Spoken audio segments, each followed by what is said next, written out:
Olá pessoal, bom dia. Deus tem uma palavra para os nossos corações. Gênesis, capítulo 26, versículo 3. E disse o Senhor: permanece nesta terra e eu serei contigo. Eu quero deixar uma frase para que nós possamos meditar no início dessa semana que diz assim: peça a Deus sabedoria para saber quando se deve ficar para lutar ou quando deve se retirar. O contexto histórico desta passagem bíblica em Gênesis 26 nos fala da vida de Isaac. Isaac, filho do grande patriarca Abraão. Sabemos que Abraão foi um homem que aprendeu a andar com Deus e teve grandes experiências. E havia um concerto de Deus para com Abraão. O concerto era a aliança, faria dele uma grande nação. E nesse período que estava em jogo aqui com Isaac, era o concerto de Deus. Porque ele sendo filho de Abraão, ele daria sequência e continuidade às promessas de Deus.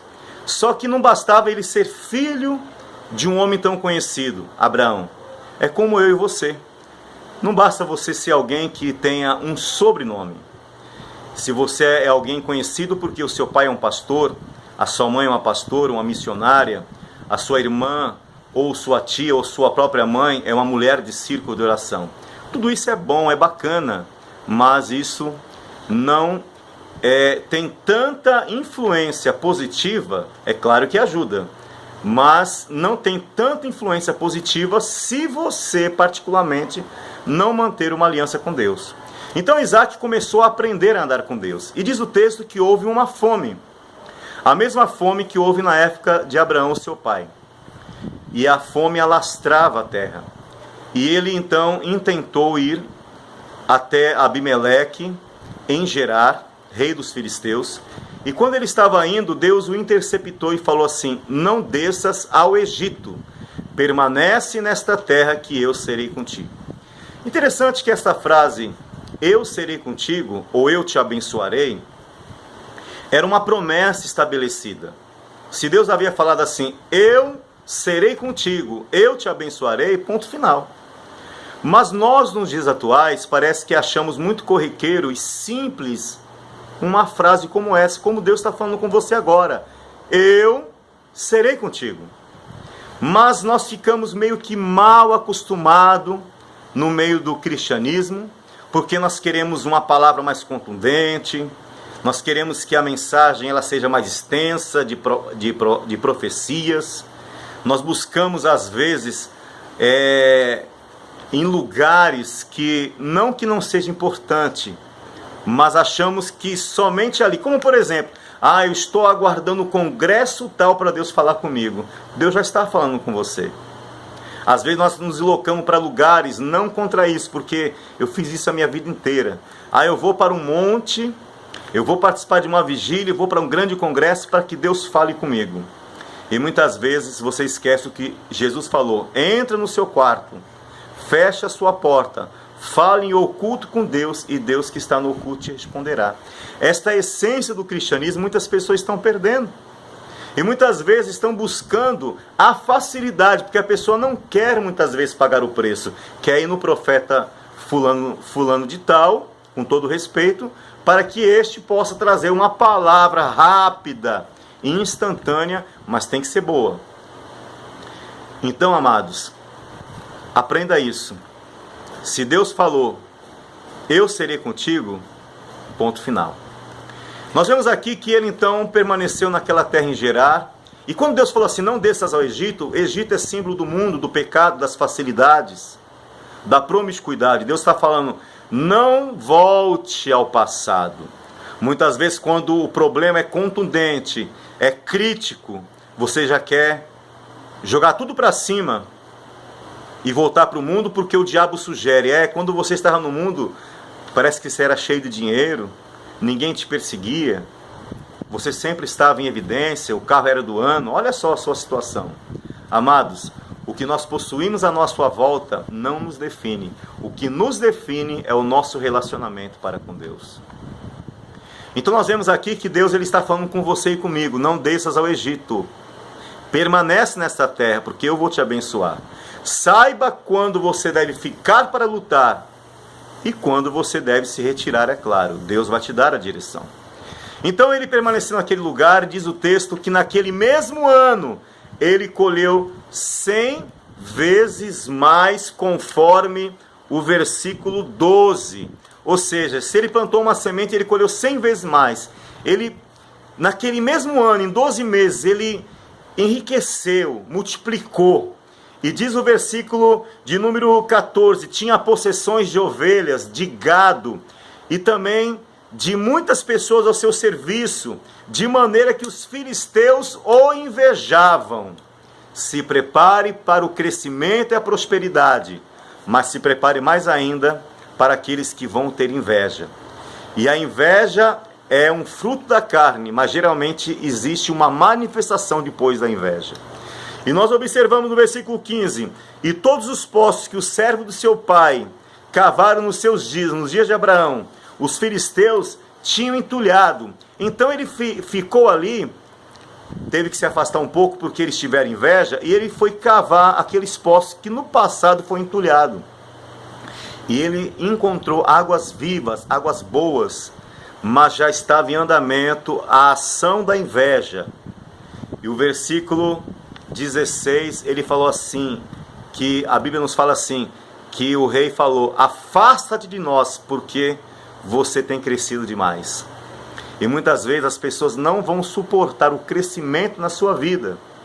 Por quê? Porque a bênção de Deus está com você. Eu quero aqui abrir um parênteses para ensinar uma coisa rápida. Quando a bênção de Deus está na sua vida, não importa se te jogam para lá, para cá, se defamam o seu nome, se querem de alguma maneira interromper o seu chamado, a bênção de Deus está com você, você pode ter certeza que você vai ter êxito em qualquer lugar. No passado, quando Deus falou para o seu sobrinho Ló: se você escolher para a direita, eu vou para a esquerda, se você escolher para a esquerda, eu vou para a direita. Ele não estava preocupado em fazer primeiro ele a escolha. Por quê? Porque ele sabia que, não importando o lugar que fosse deixado para ele, a prosperidade estaria ali, porque a bênção de Deus estava com Abraão. E a bênção de Deus também estava com Isaac. Então ele se afastou um pouco, cavou, e quando ele cavou, os homens daquele rei de Gerar foram e entulharam. E é isso muitas vezes que acontece na sua vida. Vai haver uma situação porque vão querer entulhar o seu ministério, a sua imagem, vão querer macular a sua imagem, falar mal, criticar, prejudicar, defamar, barrar o seu crescimento, o seu ministério. Mas a Bíblia nos fala que quando eles entulharam, foi dado o nome de Ezeque, ou seja, contenda. Então ele se afastou dali um pouquinho e foi cavar em outro lugar, um pouco mais adiante. E quando ele cavou, eles não se deram por satisfeito, entulharam novamente, porque o inimigo não vai querer se dar por satisfeito. Quando você começa a se levantar, começa Deus a agir na sua vida, porque ele sabe que a manifestação de Deus na sua vida fará com que, sem dúvida, uma manifestação de derrota contra o inimigo. E eles entulharam novamente, e foi colocado o nome de Sitna, que significa inimizade. Então ele foi um pouco mais adiante e cavou um outro poço, porque ele era perseverante. E pela perseverança dele, e pela sua perseverança, algo vai acontecer. Então colocaram o nome de Reobote, significa alargamento. Deus me fez alargar e prosperar neste lugar, porque não mais entulharam, desistiram. Saiba de uma coisa, a sua persistência fará com que o adversário chegue à conclusão: sobre esse assunto eu não posso agir mais.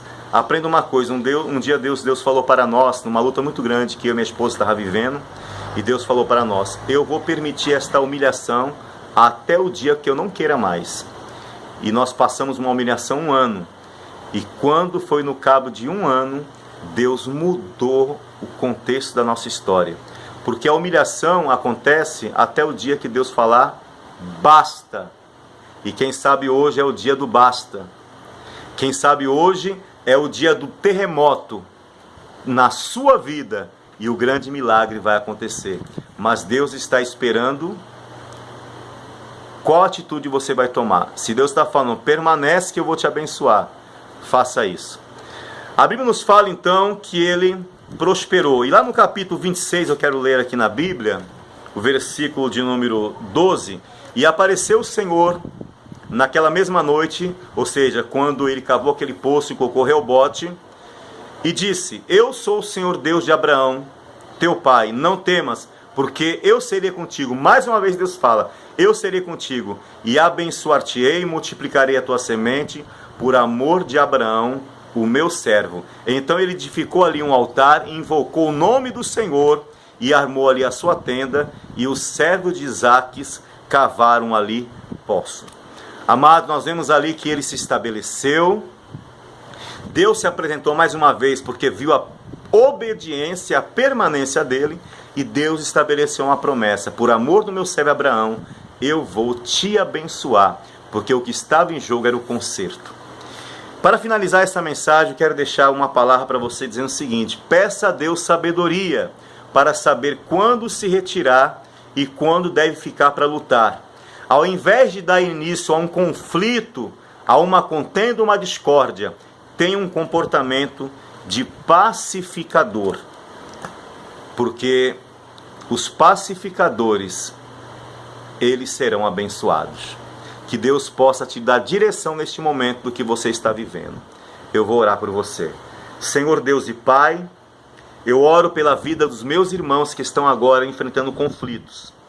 Alguns deles estão passando por isso, seus ministérios estão sendo entulhados, estão querendo barrar, impedir o avanço daquilo que tu tens a fazer, mas o que o Senhor tem a fazer, ninguém pode impedir. Porque nós não somos o que dizem que nós somos. Nós somos aquilo que o Senhor diz que nós somos.